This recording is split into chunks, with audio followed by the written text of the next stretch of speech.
శంషాబాద్ లో footpath ఆక్రమణలపై GHMC అధికారులు కొరడా జులిపించారు. రాజేంద్రనగర్ డిప్యూటీ కమిషనర్ రవికుమార్ ఆదేశాలతో సిబ్బంది రంగంలోకి దిగింది.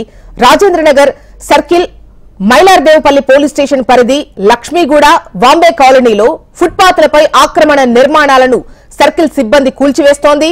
పోలీస్ బందోబస్తుతో మధ్య రోడ్డుకు ఇరువైపులా ఫుట్పాత్ ఆక్రమణలను జేహెచ్ఎంసీ టౌన్ ప్లానింగ్ సిబ్బంది తొలగిస్తోంది. లక్ష్మీగూడ నుంచి బాంబే కాలనీ వరకు ఉన్నటువంటి అక్రమ నిర్మాణాలను పోలీస్ బందోబస్తు నడుమ కూల్చివేస్తున్నారు అధికారులు.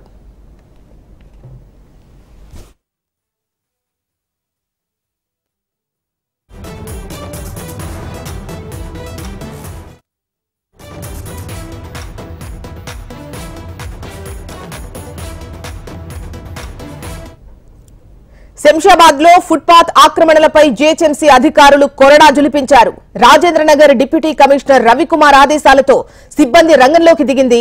Rajendranagar circle Mailardevpally police station పరిధి లక్ష్మీగూడ బాంబే కాలనీలో ఫుట్పాత్లపై అక్రమ నిర్మాణాలను సర్కిల్ సిబ్బంది కూల్చివేస్తోంది. పోలీస్ బందోబస్తుతో మధ్య రోడ్డుకు ఇరువైపులా ఉన్నటువంటి ఫుట్పాత్ ఆక్రమణలను జేహెచ్ఎంసీ టౌన్ ప్లానింగ్ సిబ్బంది తొలగిస్తోంది. లక్ష్మీగూడ నుంచి బాంబే కాలనీ వరకు ఉన్న అక్రమ నిర్మాణాలను పోలీస్ బందోబస్తు నడుమ కూల్చివేస్తున్నారు అధికారులు.